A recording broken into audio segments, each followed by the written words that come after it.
Muy buenas noches.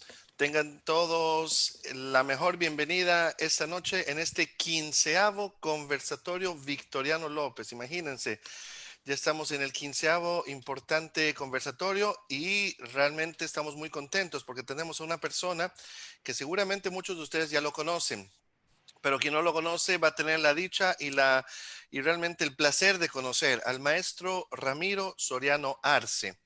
Bueno, antes que nada, les damos la más cordial bienvenida a nombre de la Fundación Filarmónica de San Pedro Sula, que es la gestora de la Escuela de Música Victoriano López. Yo soy Daniel Montes, el director artístico musical de la Escuela Victoriano López. Quien no conoce la Escuela Victoriano López es una institución importantísima de Honduras. Tenemos 75 años de historia en los que nos dedicamos a la educación integral musical de los jóvenes alumnos. No solo lo que hicimos es importante, sino nuestros exalumnos lo demuestran. Nosotros tenemos exalumnos que están ahora en muchas partes del mundo representando dignamente a Honduras, a San Pedro Sula y a nuestra escuela Victoriano López. Pero antes de comenzar, voy a hablar de nuestro invitado, que lo tenemos al maestro Ramiro Soriano Arce desde Bolivia en este momento. Son las 7 de la noche y 4 minutos y en Bolivia son las 9 de la noche y 4 minutos y sean todos bienvenidos. El maestro Ramiro Soriano Arce nació en La Paz, Bolivia. En el año 1956 realizó sus estudios musicales en el Conservatorio Nacional de Música de La Paz, Bolivia, hasta el año 1975. Desde el 74 y durante 2 años realizó un curso de dirección de orquesta con el maestro soviético Rubén Bartañán. Al finalizar este curso se presentó por primera vez dirigiendo la Orquesta Sinfónica Nacional de Bolivia en el año 1976. Al siguiente año, con una beca concedida por el gobierno de Rusia, se ausentó a Moscú para seguir la carrera de dirección de orquestas en el Conservatorio Tchaikovsky de la capital soviética, imagínense. Culminó sus estudios en el 82, obteniendo el título de Máster en Artes en la especialidad de director de orquesta sinfónica y ópera. Fueron sus profesores en el Conservatorio de Moscú los maestros Boris Yaikin y Gennady Roddestemsky. Disculpen la lectura. Entre 1982 y 1985, siempre como pupilo del maestro Roddestemsky, realizó la aspirantura, curso de posgrado en el Conservatorio de Moscú, recibiendo el título máximo que ofrece este conservatorio a los directores de orquesta. Desde el 82 hasta el 91 fue director titular de la Orquesta Sinfónica Nacional de Bolivia. Desde el año 82 es director también de la Coral Nova. En 1984, en su calidad de director titular de la Orquesta Sinfónica Nacional de Bolivia, fue invitado por el Departamento de Estado de los Estados Unidos a visitar orquestas e instituciones musicales en ese país. En el 88 fue invitado con una beca del gobierno de Francia y permaneció 4 meses en París observando el trabajo de la Orquesta de París, la Orquesta Nacional de Francia y la nueva Orquesta Filarmónica de Radio y Televisión de Francia. Ha dirigido conciertos con la Orquesta de Cámara del Teatro Municipal de La Paz y con la Camerata de La Paz. Como director invitado, ha dirigido la Orquesta Filarmónica de Luisiana, la Orquesta Filarmónica de Bogotá, la Orquesta Sinfónica Nacional del Ecuador, la Orquesta Sinfónica de Tegucigalpa, la Orquesta Sinfónica Municipal de San Pedro Sula, la Orquesta Sinfónica Juvenil de Santa Cruz de la Sierra, el Ensamble de Solistas de la Orquesta Sinfónica de Rusia y el Ensamble 21 Siglo de Moscú, Ensamble 21 de Moscú. Por invitación del Ministerio de Cultura y la Universidad Nacional Autónoma de Honduras y Presidencia de la República, fundó la Orquesta Sinfónica Nacional de Honduras en 1990 y fue su director titular hasta diciembre del 94. Como ven, él fue el director fundador de la Orquesta Sinfónica Nacional de Honduras. Importante recalcarlo. Desde el año 95 a su retorno a Bolivia, prosigue como director de Coral Nova y ha tomado a su cargo la dirección del coro de la Universidad Católica de La Paz. En ese año creó también la Orquesta de Cámara de La Paz, de la cual es su director.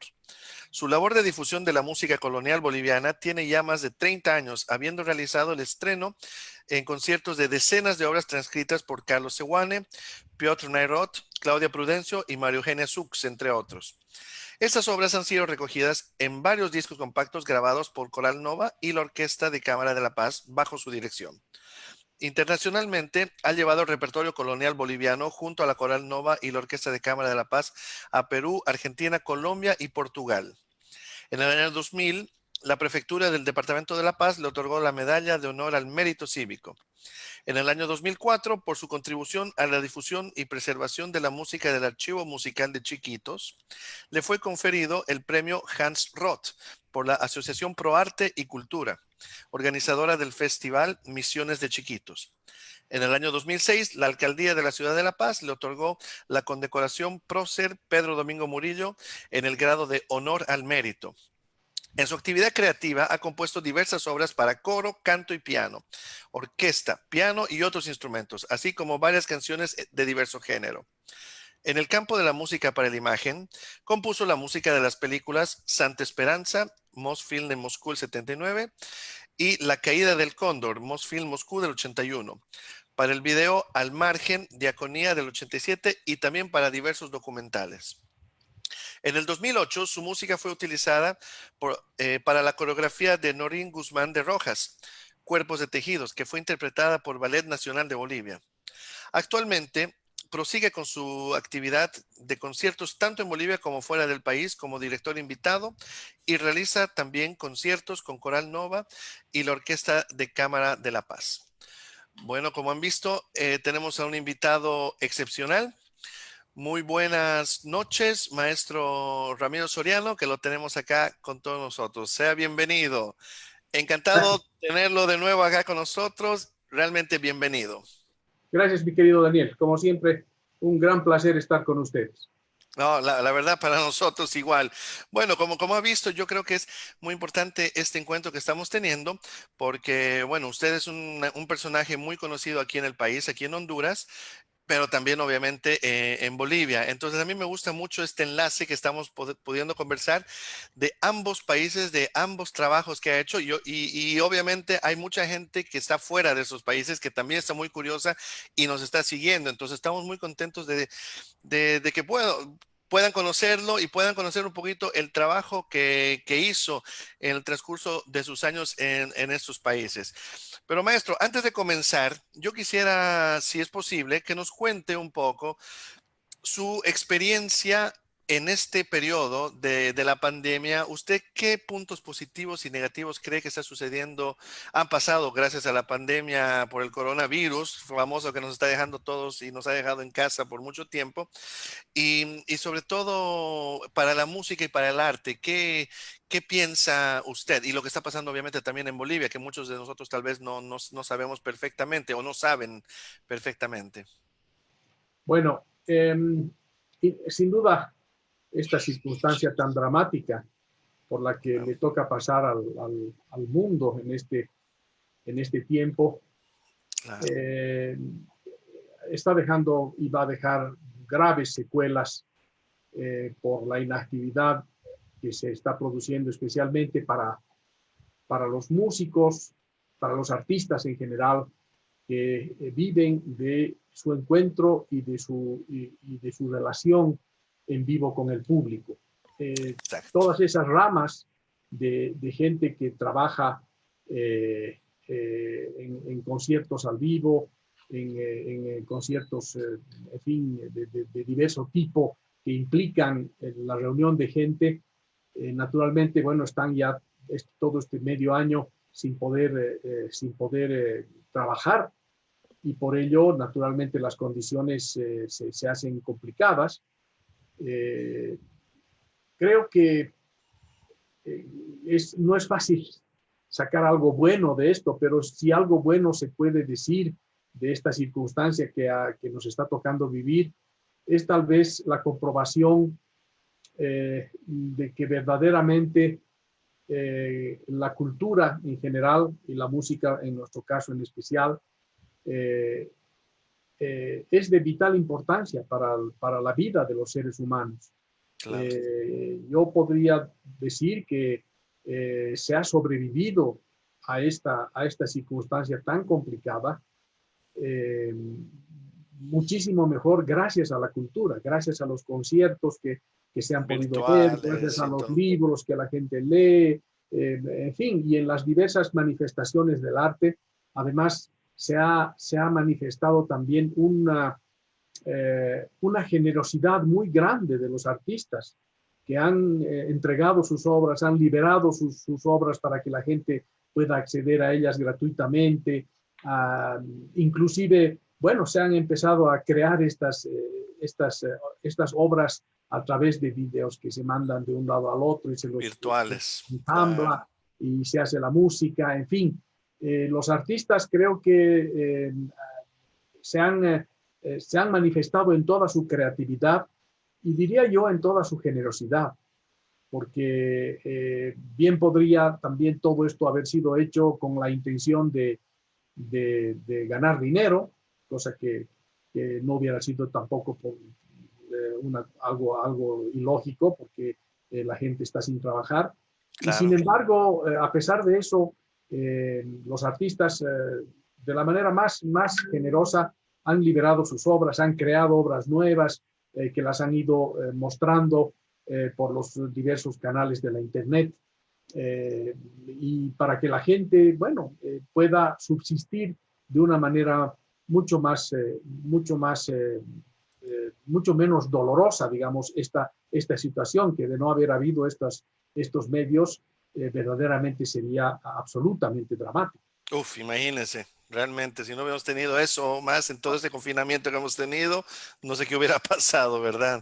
Así es. Entonces, yo creo que de bueno también vamos a sacar, creo yo, un poco haber descubierto estos medios de comunicación con el gran público. Aquí en Bolivia se han realizado algunos conciertos ya hacia el final, en estos últimos tiempos, algunos conciertos que sí han sido pagados a través del Facebook, de plataformas electrónicas, claro. Plataformas virtuales. Y no tengo yo la experiencia personal de haber hecho eso, pero tengo las informaciones de que la gente que ha ido por esos caminos ha tenido una resonancia muy importante y ha tenido resultados muy buenos. Porque además, naturalmente, al hacer esto, por ejemplo, se pueden bajar un poco o bastante los precios de las entradas. Claro. Porque naturalmente, primero que no se trata de un espectáculo propiamente en vivo, aunque esté en vivo, pero bueno, no es presencial, digamos. Y por lo tanto, bueno, los precios de las entradas han sido menores, pero la cantidad de gente que accede a eso porque está en su casa y porque es más fácil y porque no tiene que trasladarse al teatro y porque, en fin, puede verlo desde su cama, si fuera necesario. Entonces los números, al parecer, de público que ha accedido a estos conciertos son muy altos, y entonces desde un punto de vista económico han resultado también muy atractivos, muy productivos, claro que sí. Entonces creo que, por ejemplo, esa es una lección que nosotros podemos tomar para cuando ya no haya reclusión en las casas, pero sí los conciertos puedan seguir siendo transmitidos por estas pantallas de la Internet, y además con la ventaja de que después, una vez que ya se ha transmitido el concierto, que queda grabado, eso puede permanecer en las redes por el tiempo que se decida, o por siempre, si fuera necesario. Claro. De modo que la gente que pagó y no pudo ver ese día, bueno, lo pueda ver otro día, o si quiere volver a ver el concierto, pueda volver a acceder al concierto, y eso quede ahí, tal vez después de un cierto tiempo, bueno, ya liberarlo para que quede a la vista de todos. Entonces, creo que esa puede ser una variante muy interesante, donde, por ejemplo, las entradas del concierto presencial, del concierto en el teatro, podrían ser, digamos, de un precio mayor, pero las entradas de estas variantes que son por Internet podrían ser de precios menores. Más accesibles para quien decida. También, claro. También para que la gente desde su casa pueda acceder. Creo que sobre todo esa me parece ese me parece un aspecto muy interesante. Que no había, ¿verdad? Y que nunca se hacía, o se hacía de manera muy, en fin, por lo menos en nuestros países eso no existía, ¿no? Sí, no existía. Alguna vez algunas transmisiones en vivo, pero pero muy precarias, muy ahora ya esto nos está mostrando que esa es una manera, pero muy importante de llegar a la gente y que incluso desde un punto de vista económico puede resultar muy interesante para Claro. nosotros como artistas. Entonces creo que va a ser importante que en todas partes los artistas tomen esto con mucha seriedad y creo que eso puede ser una vía para un ensanchamiento de nuestros públicos. Exacto, exacto. Sí, sí, sí, sí. Yo también lo creo así, maestro, porque realmente de esa manera están socializando el arte a más personas, a muchas personas que tal vez nunca han ido a un teatro, pero que pueden acceder y saber que al mismo tiempo por un precio menos, y bueno, y estamos hablando en todo aspecto artístico, ¿verdad? O Así sea, es. sea música, sea Tal vez, teatro, sea claro, eso puede ser realmente muy importante. Aquí en Honduras creo que aún así como usted nos está contando con esta organización, aún no se hizo, pero yo he visto que en Bolivia sí, ¿verdad? Han hecho un sí, acceso aquí en La Paz con la alcaldía de La Paz. No sé si tiene alguna un poquito de información de eso. hay todavía, me parece, que está ya en marcha eso, un programa que ha hecho el Teatro Municipal. Esto es una idea del Teatro Municipal de La Paz, Claro. que ha hecho, que se llama el Municipal en su casa o alguna cosa así. Y ellos han montado estos conciertos donde los artistas, sobre todo grupos que no sean muy numerosos, ¿no? Por lo menos en principio, Claro. han ido y han hecho su actuación en el teatro vacío. Los han grabado ahí con un Entonces, tiempo. Ah, esto ya, han ya, ya. transmitido en vivo y lo han grabado.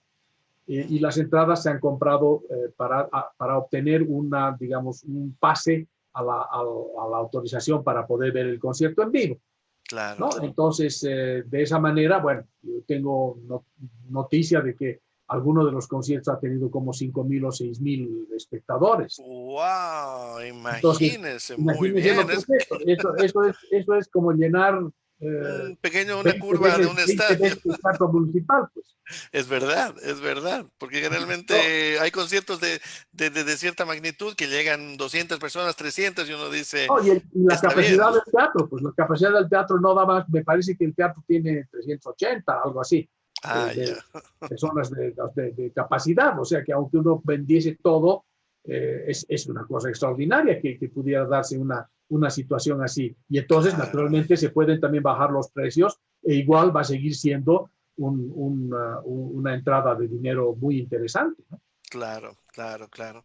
Sí, me gustan mucho esos aspectos positivos que usted está viendo.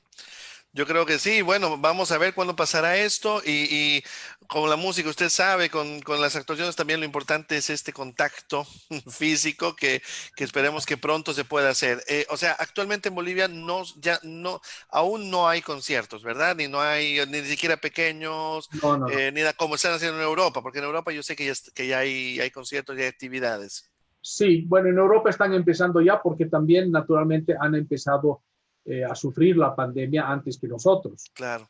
¿no? A nosotros en realidad recién nos está llegando. Y ahorita en la hora el pico Probablemente los está momentos llegando. más complicados todavía están por venir, lamentablemente, ¿no? Mm, Entonces, claro que sí. claro, aquí todavía no se puede pensar en hacer esas reuniones públicas, pero bueno, han encontrado esta variante, por ejemplo, que puede ser un paliativo interesante para las actividades que son en vivo, ¿no?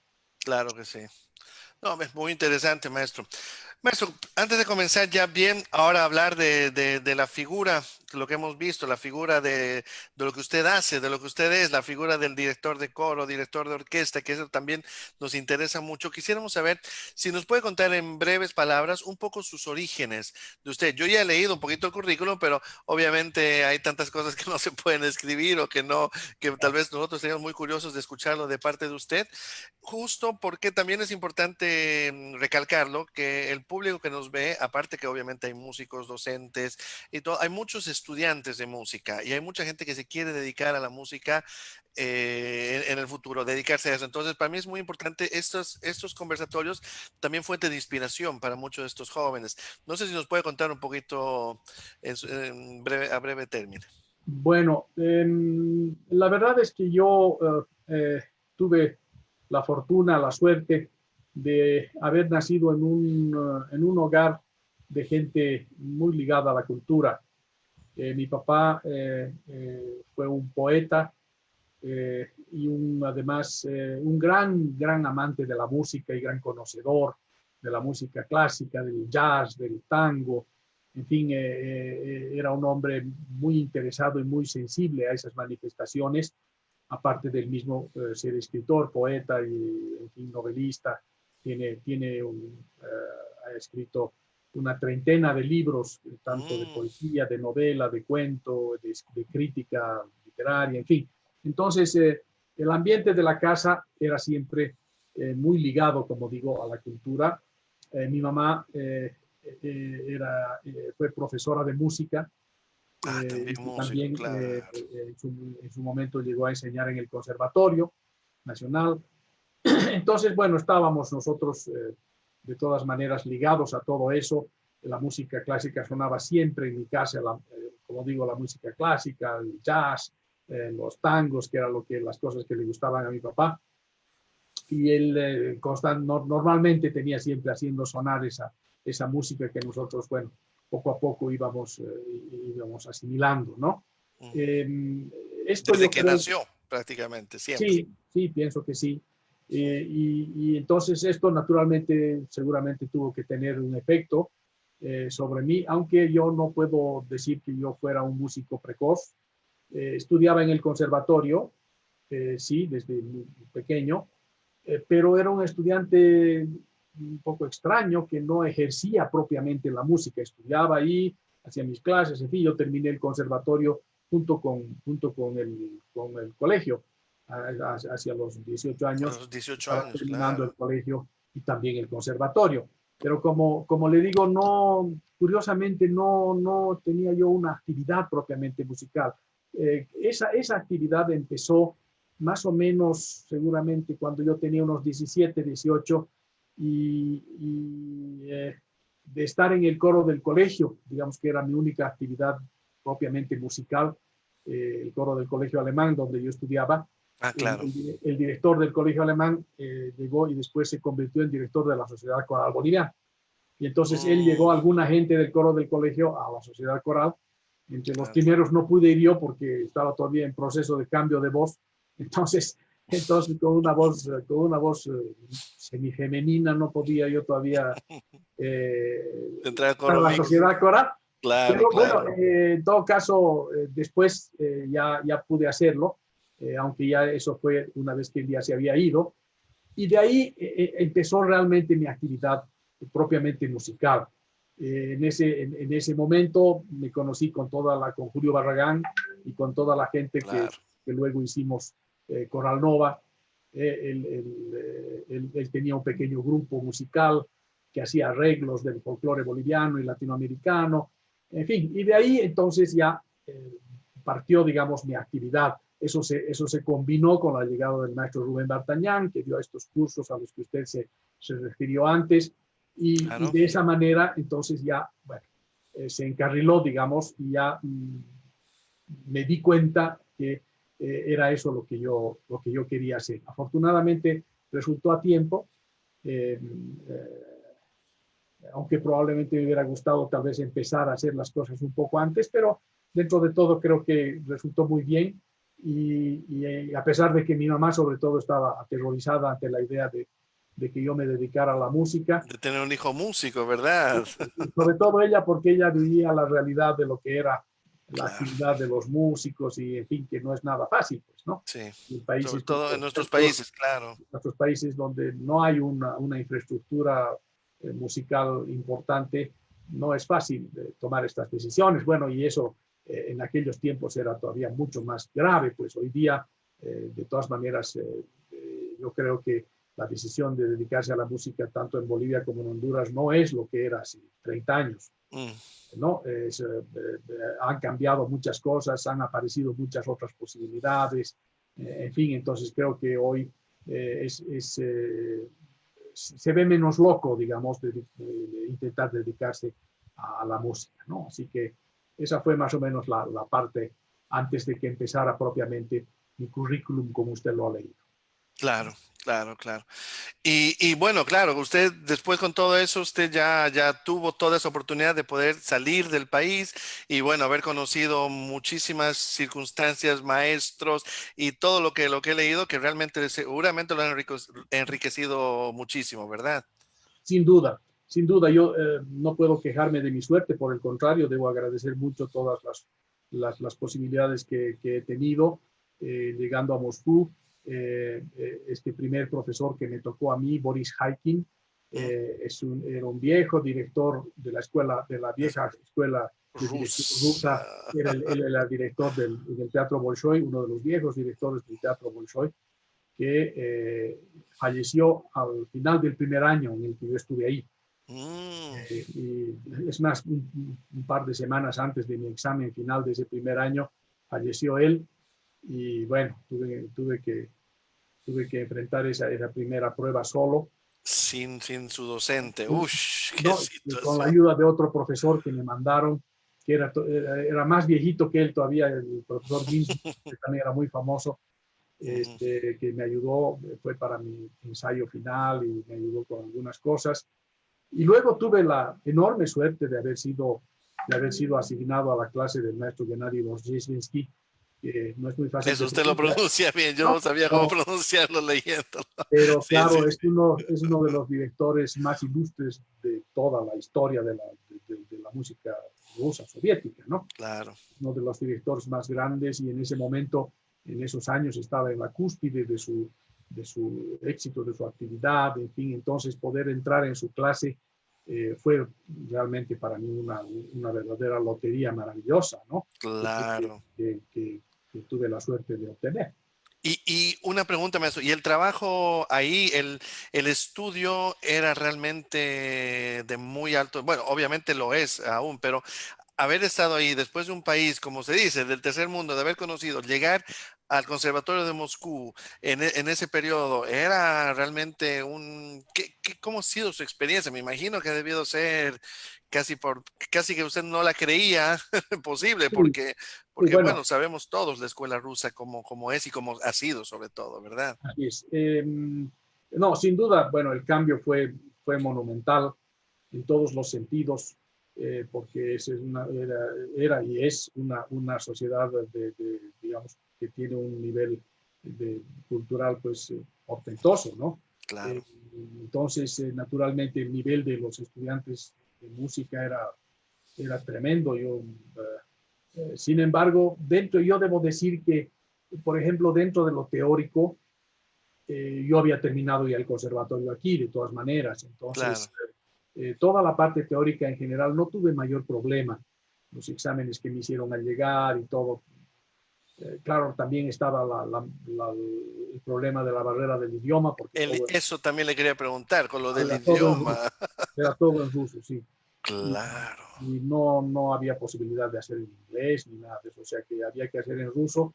Así que ese primer año, por eso mismo, fue bastante duro, porque tuve que no solo acomodarme a las exigencias del estudio, sino Del además nivel a poder aprender el idioma, ¿no? al Un idioma que, idioma, claro, para claro, nosotros es totalmente extraño y que no tiene vecindades de ninguna clase. claro. Entonces, yo en el momento, por suerte, ya hablaba inglés y alemán, eso me ayudó un Mm, poquito, claro, por la ¿no? escuela, por el colegio alemán que tuvo, o sea, ya Claro, tenía una base también. exacto. Ah, ya, ¿No? ya, Entonces, ya, ya. eso de todas maneras siempre ayudó un poco, pero bueno, igual el ruso es ruso, pues, ¿no? Entonces, Claro. ese primer año en ese sentido, fue pesado, ¿no? Fue difícil, fue tenso, Claro. pero bueno, uno es joven y además está haciendo lo que quiere hacer, se da cuenta del lugar donde está.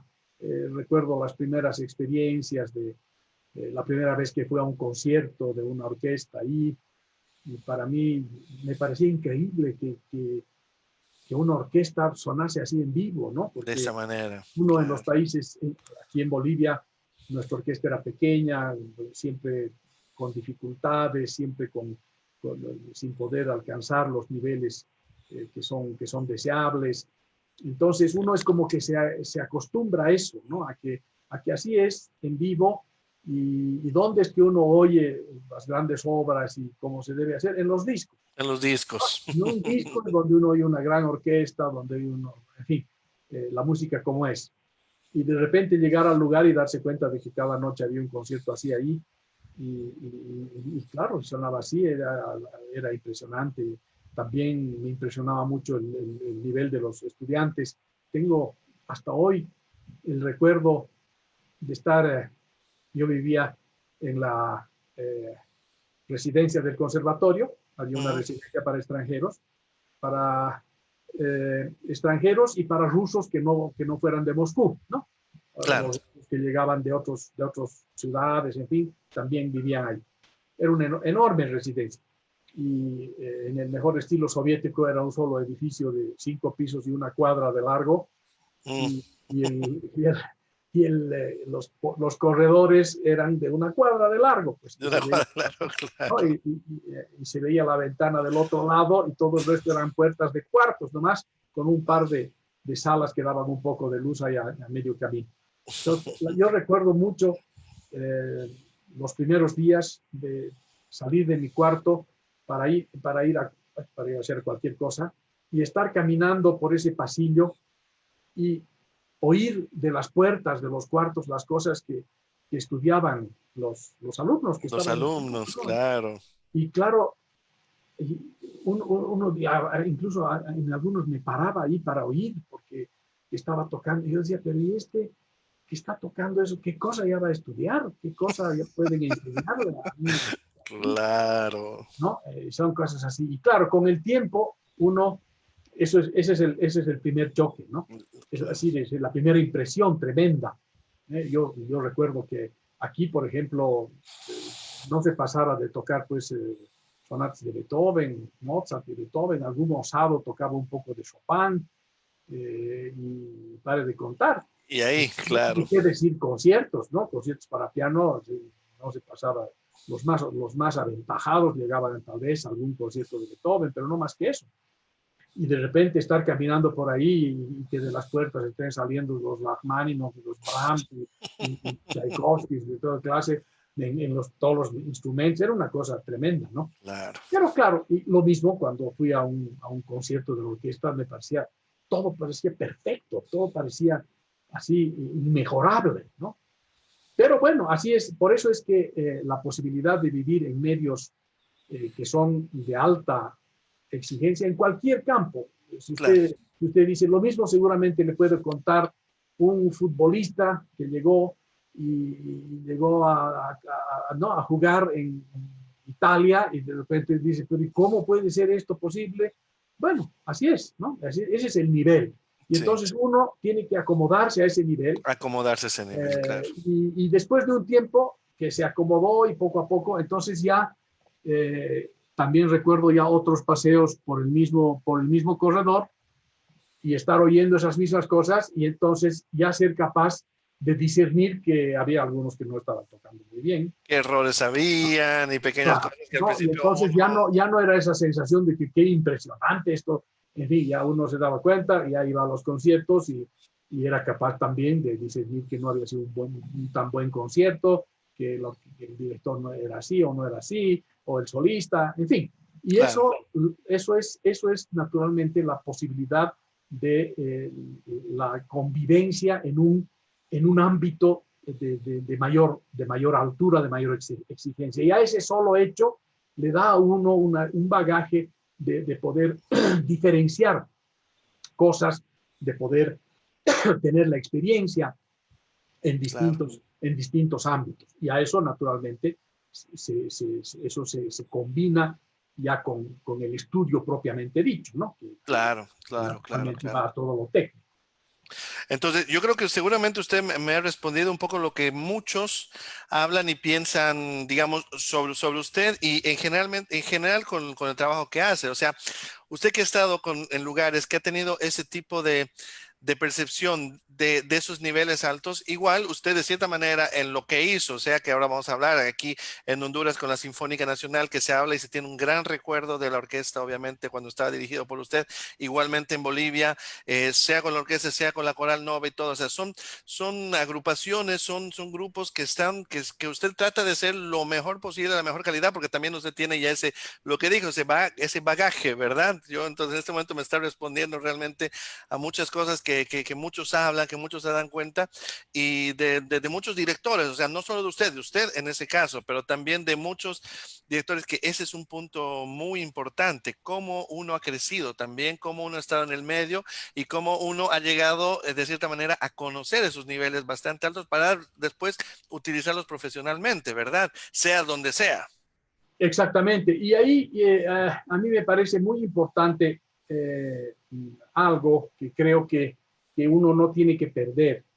Eh, Como hablábamos antes, y decir, bueno, uno tiene la suerte de tener esta experiencia maravillosa de años en estos lugares donde el nivel es altísimo, donde, en fin, todo se hace como se debe hacer, en fin, y de repente le toca volver a su Claro, país para tratar de hacer, y entonces yo creo que ahí tenemos que ser capaces de tener ¿qué puedo decir? Un equilibrio muy importante. ¿En qué sentido? Efectivamente, no va a ser fácil, tal vez va a ser casi imposible conseguir resultados como los que uno veía en Europa, en fin, en estos lugares, donde las condiciones en las que se desarrolla la formación de los músicos es totalmente distinta, y son entonces diferentes. los resultados naturalmente que van a ser también distintos. Entonces, Claro, ¿cuál es nuestra misión? Nuestra misión es intentar que se haga lo que mejor se puede y realmente ser intransigente en exacto. ello, ¿no? En decir, no, esto podemos hacer mejor, entonces esto tiene que mejorar, esto, en fin, ¿no? Pero tener el equilibrio suficiente como para también percibir adecuadamente cuando ya no es posible más, Claro, porque las circunstancias se dan así, y que ese más seguramente se va a dar con el trabajo, con el tiempo. Entonces, estoy en este nivel, tengo que ser capaz el proceso, ¿verdad? de vislumbrar eso y decir, bueno, estamos en esto, ya hemos alcanzado esto, no es lo ideal, pero es lo que podemos ahora. Entonces, sobre esta base vamos a seguir avanzando y así intentar ir, porque de lo contrario, una exigencia desmedida y una exigencia que no tenga raciocinio de pensar que las cosas no pueden de la noche a la mañana cambiar, también puede causar los efectos contrarios, ¿no? De desanimar a la gente, Exacto.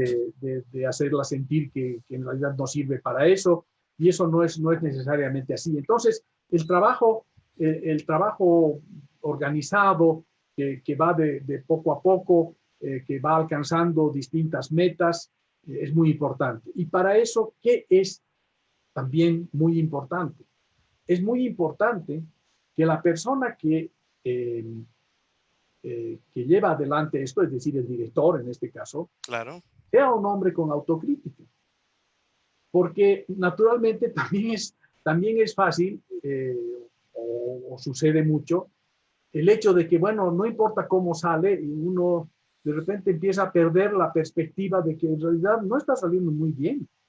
mm, Y entonces, por las condiciones y las circunstancias de que el público aplaude, de que la gente que está participando está muy feliz y se siente que ha hecho lo máximo y que qué bien, qué maravilla, y que naturalmente es necesario reforzar esos sentimientos de que vamos adelante, de que está bien, pero al mismo tiempo tenemos que tener una autocrítica que nos diga, sí, todo muy bien, muy lindo, una belleza a la gente, hermoso que todas las familias que estaban ahí aplaudan a sus hijos y los amigos, ¿no? Pero nosotros tenemos que saber cuáles han sido las cosas que no estaban bien, ¿no es claro. cierto?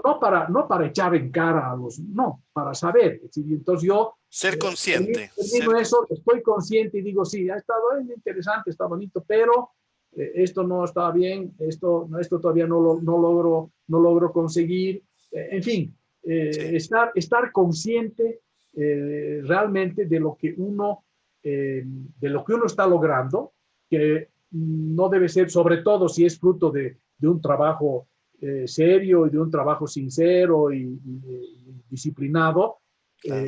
los resultados son siempre valorables, ¿no es cierto? Son siempre Claro. valorables, pero no los que estamos en situación de conducir esto y de manera más todavía, digamos, un mayor ideal sería que todos los que están participando sean capaces de saber que sí, nos salió, Autocrítica. está bien, nos dimos, pero nos falta esto, nos falta esto, nos falta esto, nos falta esto. Claro. ¿No? Y entonces, de esa manera se avanza. Y eso pasa en todos los niveles. Exacto, O sea, eso le quería decir. En todos los niveles es muy importante eso, sea absolutamente. juveniles, infantiles, profesionales, O la Filarmónica de amateurs. Berlín. Claro, O sea, en cualquier nivel. cualquier Usted nivel. vaya al Metropolitan y no puede, o sea, ¿qué se supone? Que ahí ya saben todo, ¿no? No, no. Y finalmente, ¿qué es saber en el arte, en la música? Eso ¿qué es correcto? ¿Qué es lo correcto? ¿Cuál es la verdad absoluta? No existe. Claro, cuál es la manera correcta de tocar la quinta de Beethoven? ¿Quién? No existe, ¿no es cierto? Entonces simplemente hay variantes maravillosas y gracias a Dios que las hay, porque de lo contrario, quienes no dirigimos la Filarmónica de Berlín estaríamos condenados a la desaparición, ¿no es cierto? No es así. Y en una determinada circunstancia, contando con las condiciones en las que se está haciendo, en fin, una serie de cosas, un concierto en una de nuestras ciudades puede llegar a ser más valioso y más emocionante que un concierto de una gran orquesta que si no está tocando con todas las de la ley, con Claro. todo lo que puede hacer, con toda la emoción que debería imprimirse en eso, en fin, ¿no? Entonces, esos también a veces son los peligros del altísimo profesionalismo, ¿no? El Claro. hecho de que uno es capaz de hacer absolutamente todo técnicamente y profesionalmente y entonces queda de lado el arte, Y queda queda de al lado del lado arte. la verdadera expresión de lo que es la música. Claro. Entonces, eso es muy importante, ¿no? Trabajamos con disciplina, con fuerza, con decisión, con amor, ¿no es cierto? Y conseguimos los mejores resultados. Si hemos conseguido el mejor resultado que podíamos conseguir con el grupo cualquiera determinado, eso ya está bien. Y es suficiente. Es Claro. suficiente para ese concierto, no suficiente para el resto de la vida, para ese concierto. Exacto. El siguiente, entonces habrá que partir de eso que hemos conseguido e ir un poco más. Y así, cada vez, ¿no es cierto? Encontrar el camino para el perfeccionamiento, no solamente técnico, sino para el engrandecimiento cultural, artístico de lo que se está haciendo. Y usted estaría hablando de eso prácticamente en todos los campos, hasta en el campo coral, por ejemplo, y estamos hablando tal vez que coros que no son los coros profesionales, creo que a mayor razón muchas veces, porque en los coros son donde más gente que ama la música, ama cantar, que tal vez no tienen la experiencia de ser músicos, pero dan alma, vida y corazón, y es muy importante tener ese discurso, ¿verdad, maestro? Absolutamente, absolutamente. Y en ese caso, por ejemplo, el coro es una muestra muy típica de la gente que hace eso por amor a la música, Claro, ¿no es claro, cierto? Realmente por amor a la música. sí, Entonces, eso está muy bien, pero eso no puede ser todo, no puede ser suficiente. claro, Eso es claro. la base y es una maravillosa base. Pero claro, ahí vienen también algunas dificultades, es decir, quién los dirige. Si quien los dirige no tiene la capacitación como para intentar llegar a estos niveles mayores, claro, el trabajo se hace más difícil, un poco menos posible de ser realizado. Mm, Pero bueno, en todo caso, el director tiene sobre sí esa responsabilidad. Entonces, y si uno está al frente de un grupo que no es profesional, que es amateur, como es el caso de la gran mayoría de los coros en de los Latinoamérica, sí, entonces hay una responsabilidad también, naturalmente, de tener que guiar a esa gente. Y claro, entonces no puede un director de coro ser una persona que no estudia, que no investiga, que no trata de mejorar, porque claro. entonces ahí es donde la cosa se estropea. Y peor aún si no tiene la autocrítica de reconocer esto Los errores y todo, ¿no? Y entonces claro, ahí está hablando, sí. hay muchos Sí, que sí, les sí, gusta sí, que sí. les digan maestro a veces demasiado rápido, ¿no? Entonces eso puede ser un peligro. Claro, claro. Sí, por ejemplo, maestro, nosotros sabemos y conocemos perfectamente el coro que usted ha fundado prácticamente, ¿verdad? La Coral Nova, o ha estado al menos desde sus inicios. Sí, Actualmente es un coro reconocido en Latinoamérica y han ido por muchos lugares. Y este es un coro que tiene un poco de todo, ¿verdad? En el sentido, tiene músicos, no sé si nos puede contar así un es, poquito así es. sobre la Coral Nova. Coral Nova que fue fundada por Julio Barragán, Ah, ok, justamente. sí, sí, sí. Él fue el fundador, que en su inicio era más que un coro, un conjunto de unas 5 personas con las cuales él experimentaba los arreglos que tenía de música folclórica. Ah, Entonces ya, cantaban y ellos eran parte también de la sociedad coral, ahí los conocí yo, claro. sociedad Ah, ya, coral ya, ya, ya. boliviana. Entonces en las reuniones de la sociedad coral, en las fiestas, no sé qué, ellos cantaban, ¿no? Cantaban sus arreglitos y todos los aplaudían, porque eran arreglos muy bonitos que varios de ellos los cantamos hasta hoy. Claro, claro. ¿No? Entonces, después de un tiempo, eso fue en el año 71 seguramente, más o menos.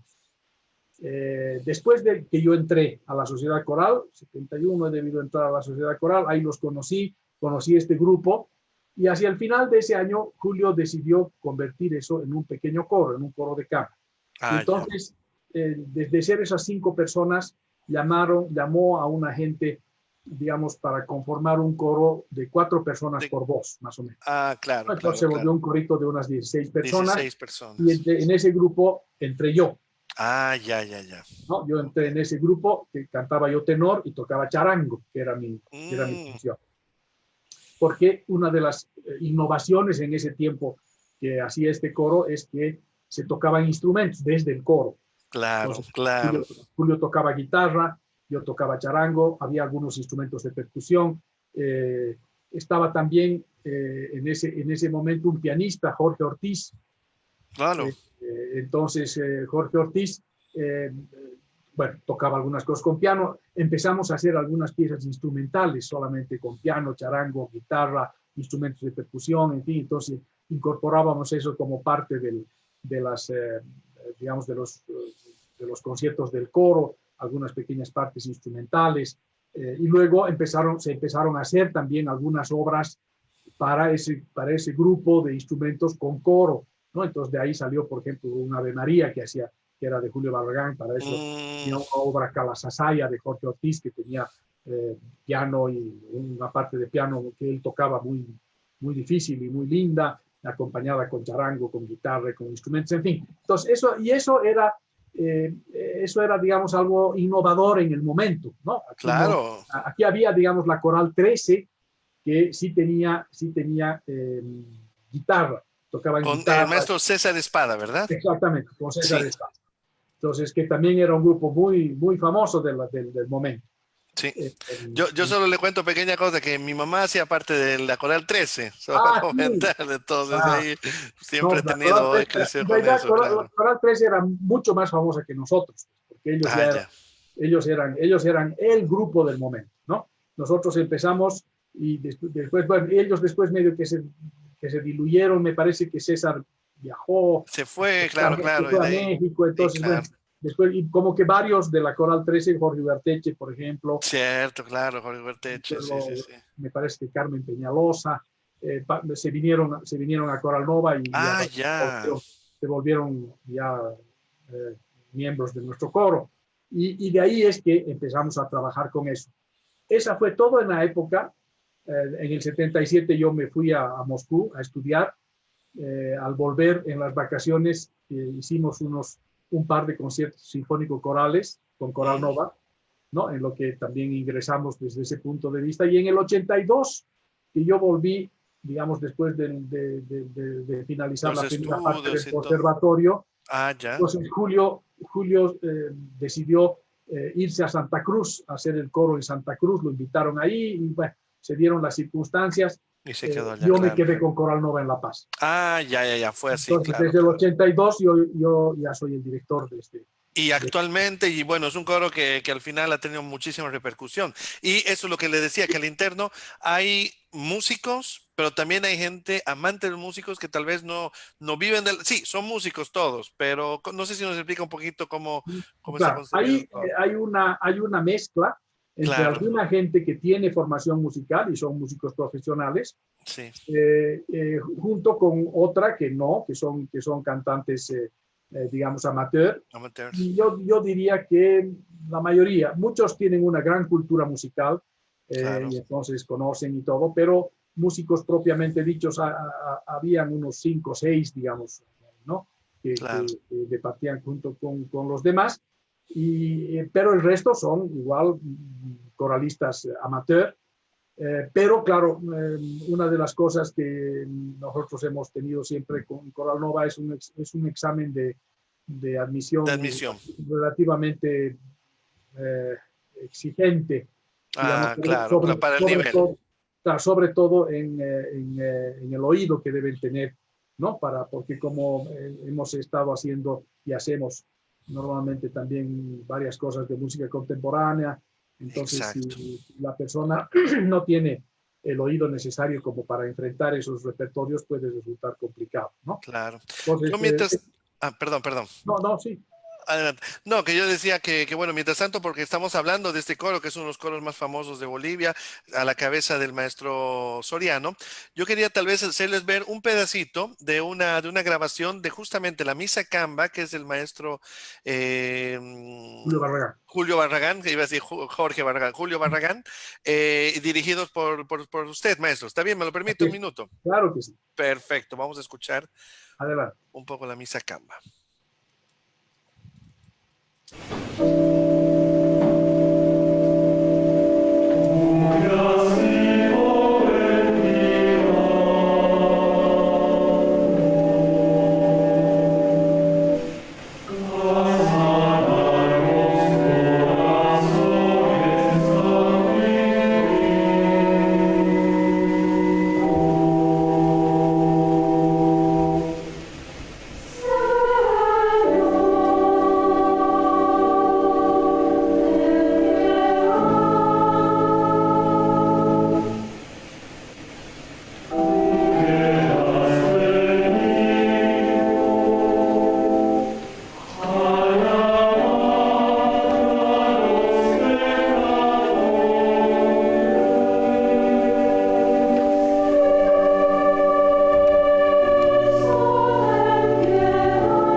poquito. Qué bonito, qué bonito. Es lindísima esta obra, ¿verdad? Así es, ese es el Kyrie. Es el Es Kyrie, la parte del Kire, ¿verdad? exactamente. Esta misa es la misa Camba que le llamó él, Sí, aunque a pesar de ser Camba, tiene ahí para, bueno, para nuestros oyentes o que se llamará pues, televidentes, en este caso son videntes nomás, eh, Facebookentes o algo así. facebookientes, debemos decir que Camba se le dice en Bolivia a los habitantes de la zona de Santa Cruz, de la zona, Del bueno, oriente del oriente boliviano. boliviano, ¿no? Y esa zona tiene una serie de ritmos folclóricos propios del lugar, eh, Claro. a diferencia, digamos, de los ritmos que son de la zona andina, de la zona de los Andes, y entonces al llamarle misa camba, uno imagina solamente ritmos de Santa Cruz De isleños, Santa Cruz, claro, uno ¿no? piensa, sí, sí, Pero sí. en este caso, en esta misa hay una cueca, hay una parte como de la zona de Tarija, en fin, es como una misa más boliviana, digamos así, ¿no? Y entonces eso es interesante. Y la otra característica interesante que Julio siempre utilizaba es la mezcla de los idiomas. Ya Ah, ya. ¿se acuerda que yo le hablé de ese Ave María que se cantaba en los De primeros la tiempos? memoria, claro, claro, claro que lo Esa Ave hicieron, sí. María tiene la característica de que está escrito tanto en latín como en español al mismo tiempo. Entonces los Claro, idiomas se van mezclando, turnando, digamos, ¿no? Entonces es como que la traducción está ahí mismo, ¿no? claro. Entonces esta misa tiene esa misma característica, ¿no? Al momento se está cantando Cristo ten piedad y por momentos se está Y después cantando Kyrie eleison, Kyrie eleison, sí, Christe eleison, ¿no? dice Entonces eleison, eso se claro. va mezclando, eso es muy característico de Julio, y por eso esta misa tiene ese sabor muy, muy interesante, además con el acompañamiento de los instrumentos, ¿no? De los instrumentos, sí, sí, sí, sí, no, y la rítmica es realmente muy, muy interesante. Y bueno, y hablando y continuando, después de que usted obviamente ha hecho todo lo que ha hecho, ha estado con el coro, con la Nova, tuvimos, bueno, porque también yo de cierta manera me siento adoptado hondureño, entonces tuvimos la dicha, soy boliviano siempre, pero también me siento adoptado hondureño, de que usted llegó a Honduras y bueno, fundó la Orquesta Sinfónica Nacional de este país, que por lo que todo el mundo habla y los músicos de la época, bueno, recuerdan con muchísimo, muchísimo cariño. Dejó una huella en ese país y con mucho, mucho cariño realmente de parte de todos. Cuéntanos brevemente tal vez esa experiencia de haber trabajado aquí con la Sinfónica Nacional de Honduras y qué le parecieron los músicos acá en Honduras. Bueno, mi experiencia en Honduras es una de las más emocionantes de mi carrera de músico, una de las más queridas de mi carrera de músico, porque tuvo un significado muy, muy profundo para mí, Claro, ir a un país que no conocía yo en absoluto, que no tenía verdad, en verdad idea de qué es lo que me podía encontrar. Y me encontré con una aventura verdaderamente maravillosa que fue la de crear esa Orquesta Sinfónica Nacional, y hacerlo con la participación de músicos muy jóvenes, claro, algunos claro, de claro. ellos propiamente niños, ¿no? Entonces, como siempre en nuestros países, uno no puede hacer nada que no aparecen los que critican, ¿no? Eso es latinoamericano. Claro. Entonces, había gente que criticaba a la Orquesta Sinfónica Nacional porque decía que Mm. son muy jóvenes para hacer la Orquesta Sinfónica Nacional, había unos que decían. Y yo les decía, bueno, pero ¿qué culpa tenemos nosotros de que los músicos de este país sean jóvenes, ¿no? Entonces, eso es Claro. así aquí, o sea, ¿qué podemos hacer? ¿No? Y entonces, como le digo, fue encontrar un grupo de gente increíblemente talentosa, una cosa muy curiosa y particular que la gran mayoría de las cuerdas llegaban desde San Pedro y Claro. la mayoría, en realidad prácticamente todos los vientos estaban en Tegucigalpa, y con esos dos grupos, digamos, logramos hacer, no sin dificultades, porque alguna vez lo he dicho también, así como me siento tan contento de haber podido hacer esto en su momento, también me apenaban mucho una serie de dificultades por regionalismos que son siempre destructivos y que lamentablemente también son muy comunes en nuestro continente. En Bolivia también tenemos cosas así, porque ese tipo de actitudes no hacen sino entorpecer, porque eso nunca lleva a buen término el regionalismo, que es una forma del egoísmo, ¿no? Claro, claro. Entonces, no era fácil llevar adelante esta empresa de la orquesta, pero pudimos hacerlo, y aquí también mi homenaje más sincero y más cariñoso para David Vides, que fue el hombre que tuvo la fuerza para poder enfrentar todas estas dificultades que había para poder hacerlo, y me otorgó el enorme regalo de que yo no me tuviera que ocupar de nada sino de la música. Era una belleza porque yo no tenía Claro, otra ocupación sino nada la, más. la orquesta, sus ensayos, la programación, los conciertos, en fin. De todo. Y él era el que tenía que ir a enfrentarse con la burocracia, con el regionalismo y con todas las cosas que implican, bueno, estas empresas, ¿no? Que son difíciles y que cuando aparecen también naturalmente no es fácil de hacerlas. Eh, Sin embargo, bueno, se pudo salir adelante. Y una cosa sí debo decir, todos estos regionalismos, todas estas dificultades estaban fuera de la orquesta, nunca dentro. Es decir, los músicos que llegaban de San Pedro, los que estaban en Tegucigalpa, nunca hubo ese tipo de enfrentamientos, que sí porque era de San Pedro, porque era de Tegucigalpa. La orquesta era una sola y la gente trabajaba con el mayor ahínco, y eso era hermoso de verse, El ¿no? fin de la Hermoso orquesta. de experimentarlo, que todos los músicos sentían que era su orquesta, ¿no? La orquesta del país. O sea, Y perdón que le interrumpo, ese es un ejemplo de comunidad realmente. O sea, es el verdadero ejemplo que deberían todos tener, que han trabajado por la comunidad misma del país, que era la Orquesta Nacional, ¿verdad? así es, ¿no? Y yo creo que eso hacia adentro de la orquesta se entendía muy bien. Claro, era una gran ventaja que fuera gente joven, Claro, porque los jóvenes generalmente no tienen esos prejuicios, no tienen esas deformaciones que un poco la vida nos va creando a veces, ¿no? es verdad. Entonces, en ese sentido, podíamos hacerlo, y podíamos hacerlo muy bien. Tuvimos también una suerte en Mil, que el presidente Rafael Callejas, a Los quien apoyaban mucho, le ¿no? rindo mi homenaje y mi agradecimiento después de los años, se interesara y finalmente adoptara a la orquesta, y nos apoyó de manera maravillosa durante los 4 años de su presidencia, en los que pudimos hacer realmente lo que hicimos, en absoluta gran medida gracias a él. Gracias a él. Claro, claro.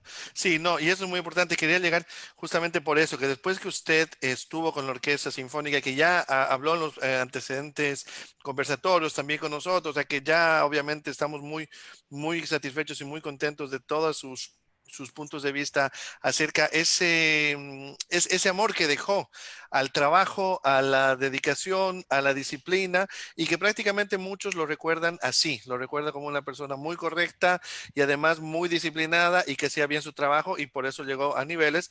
Justamente nosotros hemos tenido la suerte, no sé si usted se acuerda, que también un poquito para comentarlo, el 2016, aquí con la Escuela Victoriano López, que el maestro dice que una parte de los músicos de la Sinfónica Nacional llegaba de San Pedro.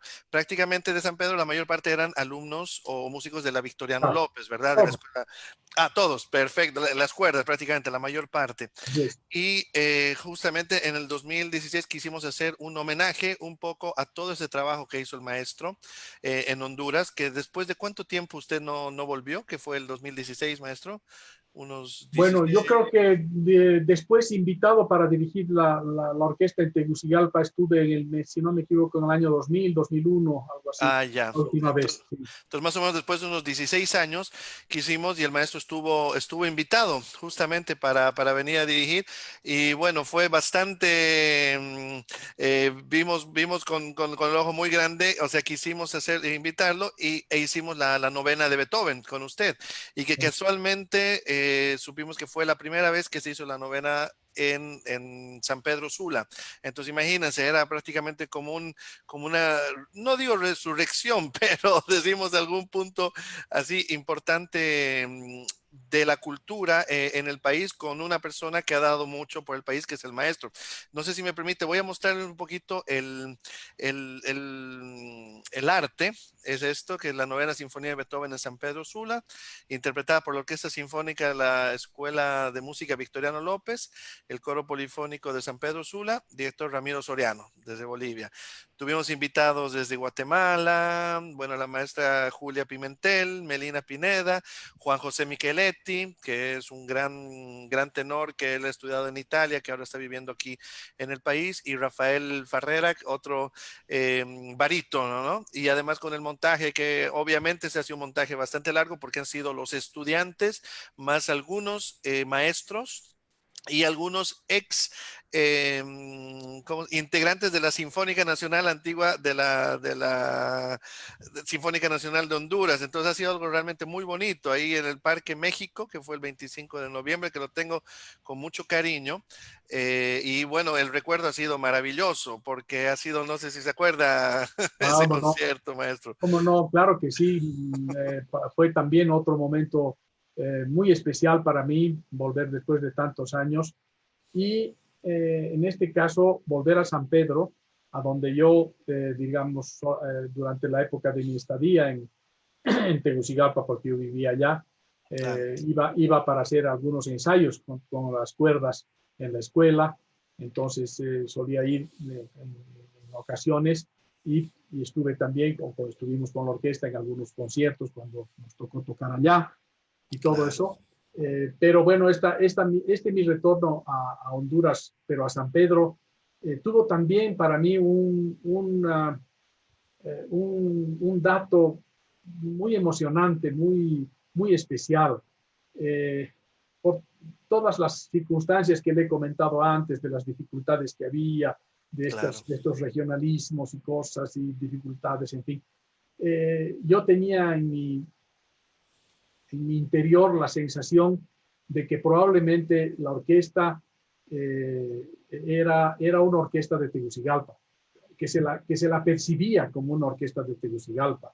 Mm, Y fue para mí una maravillosa constatación llegar y ver que en San Pedro la sentían igual, que en San Pedro la sentían igual su orquesta y se sentían igual de orgullosos, igual claro. de cariñosos con ese proyecto de la orquesta. Entonces, y eso yo recién lo pude Percibir, prácticamente. percibir y comprobar, digamos, en esa mi visita en el 2016. Ah, ¿No? Ahí fue donde no solamente los músicos, sino la gente allegada eh, eh, hablaba de la orquesta con tal cariño, sí.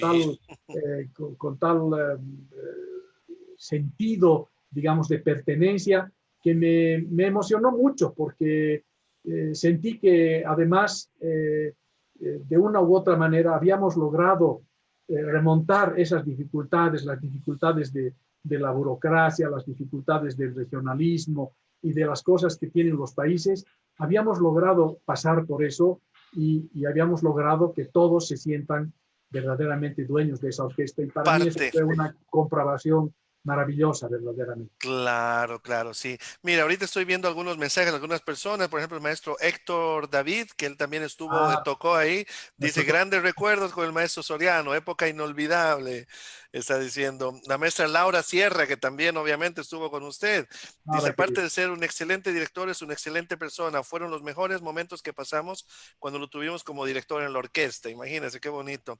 Muchas El gracias. maestro Jorge Santos también le dice gran admiración y respeto al maestro Soriano. Gran privilegio haber aprendido bajo su batuta en los comienzos de mi vida musical. Muchas bendiciones y muchos saludos de un montón de personas. Qué bonito. O sea, siempre se habla de eso y se sienten todas esas Así, notas de afecto de los grandes músicos de este país que actualmente están llevando adelante la bandera de este país y realmente es un honor también para mí presentarlo porque además, solo para comentarle, cuando yo llegué, que yo llegué aquí el 2015, me preguntan, ¿de dónde es usted? De Bolivia. O sea, dije Bolivia, listo. ¿Lo conoce el maestro Soriano? Yo, claro que sí, el maestro Soriano fue mi maestro. Entonces ahí es todo un vínculo muy, muy bonito y realmente muy, de mucho color y de mucho cariño que siente aquí las personas. Y no se lo digo porque sí, porque es así y lo siento desde el momento que lo vi. Le quisiera mostrar un poquito la pequeña publicidad antes de mostrar algún extracto de lo que hemos hecho ese día en el concierto para Claro, y si me lo permite, maestro, sí. claro, adelante. Vamos acá.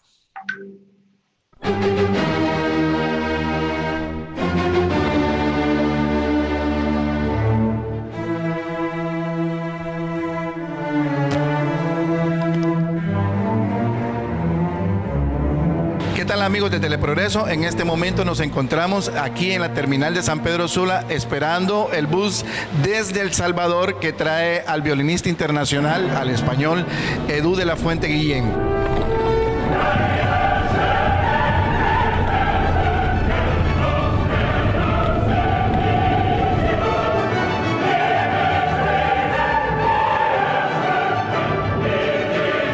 En este momento nos estamos dirigiendo hasta el aeropuerto de San Pedro Sula a esperar al maestro Ramiro Soriano, el director de orquesta que dirigirá el concierto del 24 y 25 de noviembre, la novena Sinfonía de Beethoven, junto a los muchos extranjeros y hondureños artistas, y será realmente un evento muy importante. Los esperamos a todos los 2 días, el 24 en el Teatro Saibe y el 25 en la Plaza México.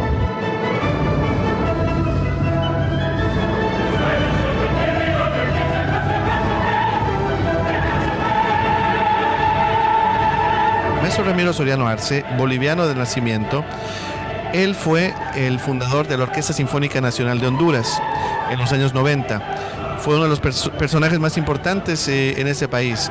Pero ahora, hoy en día, en Bolivia, él es el representante de la música en Bolivia y en el mundo.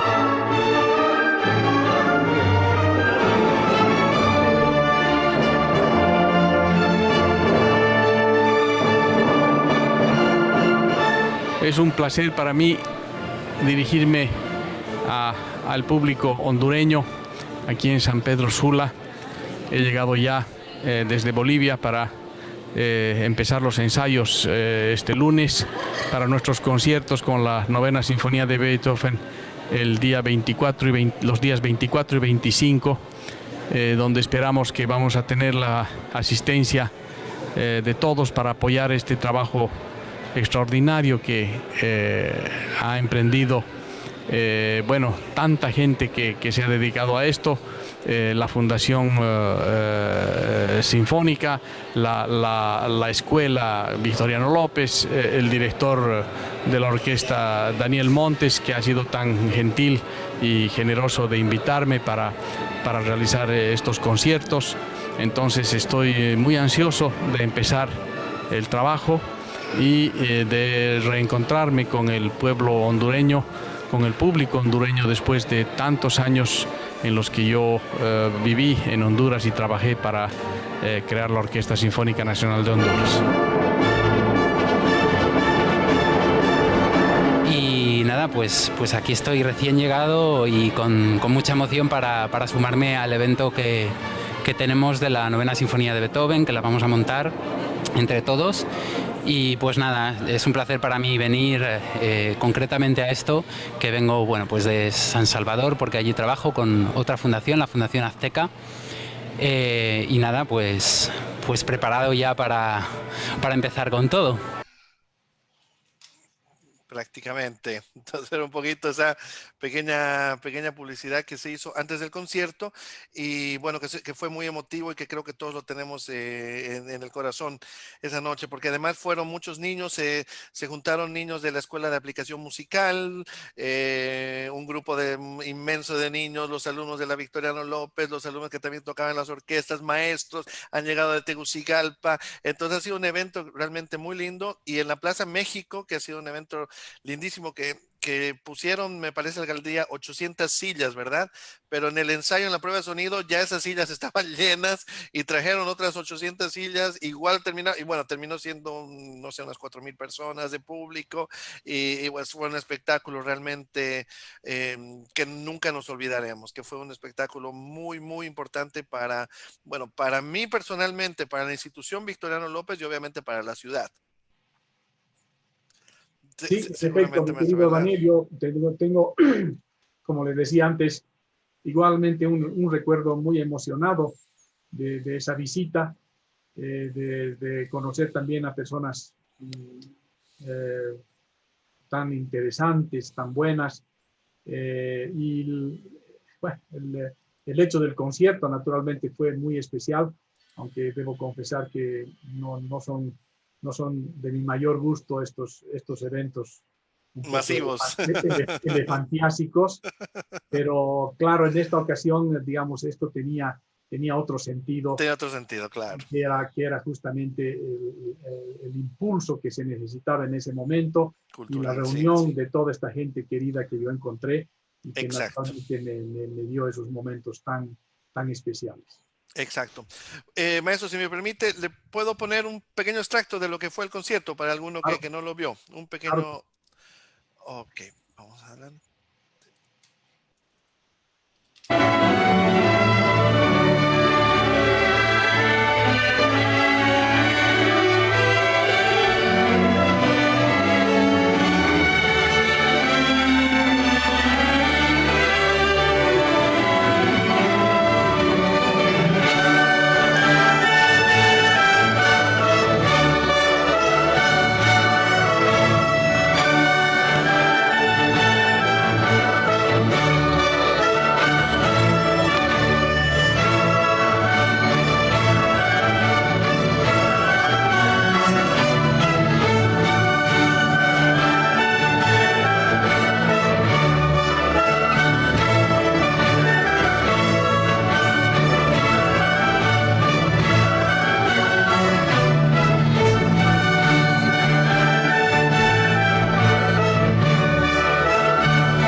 totalmente emocionante, totalmente emocionante. Era obviamente con todas las limitaciones, se entiende, de los audios, porque bueno, era algo demasiado grande, pero bueno, ha sido realmente eso también, el punto de vista positivo, lo que usted dice, esa unión de la gente y un trampolín para algo nuevo que viene en el país y en la cultura, ¿verdad, maestro? Así es, mi querido. Como le digo, el sentido de ese concierto era un poco otro y resultó un gran éxito la presencia de los solistas que llegaban de Guatemala, tan queridos, los Claro. hondureños, que obviamente Edu de la Fuente, el violinista que llegó el del guionista Salvador, de la Fuente, claro. naturalmente, todos ellos contribuyeron para que realmente el éxito de ese concierto fuera enorme, porque verdaderamente, primero en el teatro Saibe, Taipei, sí, eh, eh, estuvo totalmente lleno el teatro de sí, gente, y luego en la plaza era una cosa impresionante. impresionante, vio, ¿no? Siempre me he sorprendido yo mucho eh, de, de, de la capacidad de esa novena sinfonía para atraer a la gente, considerando pues que antes de que llegue este momento del himno a la alegría, que es el que todo el mundo está esperando, pasa una hora Hay tres prácticamente, movimientos antes movimientos de larguísimos, una hora y no sé qué, sí. ¿no? Entonces es verdaderamente admirable, y recuerdo que ese día en la plaza llovía, Es había verdad, en el de ensayo, lluvia en el sí, ensayo y sí, después, sí, sí. en fin, así que, pero a pesar de eso, la asistencia de la gente fue absolutamente masiva, y durante todo el concierto eh, permanecieron callados, en silencio, atentos, y luego entusiastas en el aplauso, en fin, una experiencia muy especial, y que también guardo con mucho cariño. Me da mucho gusto, maestro. Maestro, realmente un placer tenerlo aquí con nosotros. Espero que las expectativas de muchos haya sido la que hemos querido, o sea, de que usted nos comience a hablar sobre la figura. En primer lugar era eso, la figura del director de coro, de orquesta, pero lo importante es que sin disciplina y sin amor no se puede hacer nada. Y usted nos ha demostrado eso en todos los aspectos. Realmente le agradecemos enormemente por habernos dado el acceso para poder estar un momento en su hogar y haber compartido estas pocas palabras aquí con toda la gente que nos está siguiendo. Gracias, mi querido Daniel. Como siempre, mi agradecimiento renovado para usted, que está siempre en contacto conmigo, que está siempre atento, y que me da un lugar verdaderamente de preponderancia, y me permite tener estos accesos a la posibilidad de comunicarme con la gente de Honduras, por la cual guardo el recuerdo más cariñoso, y obviamente las tengo en mi corazón. Así que le Claro que sí. agradezco muchísimo, y será hasta cualquier momento en que volvamos a encontrar. Claro que sí. Muchas gracias, maestro. Que tenga una buena noche. Muchas gracias a todos. Solamente recordarles a todos los amigos que nos acompañan que el día de mañana, a la misma hora, a las 7 de la noche, tendremos el Facebook Live con el maestro Diego Haskalevich sobre el charango en las composiciones contemporáneas. Él es un charanguista argentino que vive en Alemania y está componiendo mucho y hace mucha música contemporánea con el charango. Entonces, si alguien quiere saber un poco más de qué es el charango, los esperamos mañana. Muchas gracias de nuevo, maestro. Gracias a todos. Hasta luego. Gracias, gusto de verlos. Igual.